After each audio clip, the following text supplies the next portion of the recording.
মানুষ কেন এই দেশে বিচার চায় না তার একটা নমুনা আপনারা দেখতে পাবেন যদি ঢাকা সিএমএম কোর্টে যান, যে সেখানে কি হচ্ছে। একজন মা তার সন্তানের স্যান্ডেল পরে আছে, সামনে দরজায় নক করছে, বলছে দরজাটা একটু খোলো, আমার মেয়েকে পাচ্ছি না। সে দরজা খোলে না। দরজা খোলার পরে দেখলো যে তার মেয়ের নিথর দেহ পড়ে আছে, হাত একটা ছুটে আছে, মাথাটা খুঁজে পাওয়া যাচ্ছে না। মাথাটা খুঁজে পেল মা গিয়া বাথরুমে বালতির মধ্যে। মা সাথে সাথে অজ্ঞান হয়ে গেল। আজকে সেই আদালতে আসামি পক্ষের আইনজীবী বলতেছে মা হচ্ছে মিথ্যাবাদী, রামিসার মা একটা মিথ্যাবাদী। আপনি চিন্তা করেন যে একজন মা তার সন্তানের মৃত্যু দেখলো, সন্তানের লাশ দেখলো, হাত কাটা দেখলো, তার মাথাটা বালতির মধ্যে পেল, এরপর তার শুনতে হলো যে সে মিথ্যাবাদী। তার মানে কি যে এই দেশের মায়েরা আর কোনোদিন বিচার চাইবে না এই দেশে।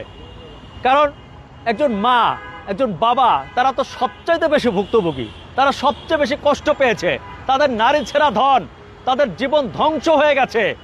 শেষ পর্যন্ত তারা বিচার চাইতে গেলে তাদের এরকম বাজে কথা শুনতে হয়, তারা মিথ্যাবাদী। আদালতে এখন কোর্টে ফাইট করতে হচ্ছে।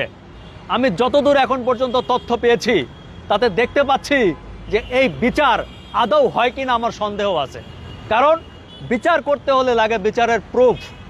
এই শিশু বাচ্চাটিকে দেখেন, তার আইনজীবী বলছে যে তার যৌনাঙ্গে সেই বীর্যের কোনো অস্তিত্ব পাওয়া যায়নি এবং ডিএনএ টেস্টেও সেটি প্রমাণ মেলেনি। তার মানে এই মামলা অর্ধেক হালকা হয়ে গেছে, এই মামলা 50% হালকা হয়ে গেছে। এবং যে সকল তথ্য প্রমাণ দিতে হয় এটা দিয়ে আমার মনে হয় না যে রামিসার পরিবার কিংবা আমরা সঠিক বিচার পাবো। আমাদের এইভাবেই ভুগতে ভুগতে একসময় এই কেস ভ্যানিশ হয়ে যাবে। কারণ যুক্তি প্রমাণ তর্ক যেদিকে আগাচ্ছে তাতে আমি লক্ষণ খুব কম দেখতে পাচ্ছি। দেখেন, এই দেশে আসলে এই মারা যাওয়াটা কিংবা এরকম বিচারহীনতা দুর্ভাগ্য না, দুর্ভাগ্য হচ্ছে একটা শিশু, বিশেষ করে একটা কন্যা শিশুর বাংলাদেশে জন্ম নেওয়াটা হচ্ছে অপরাধ।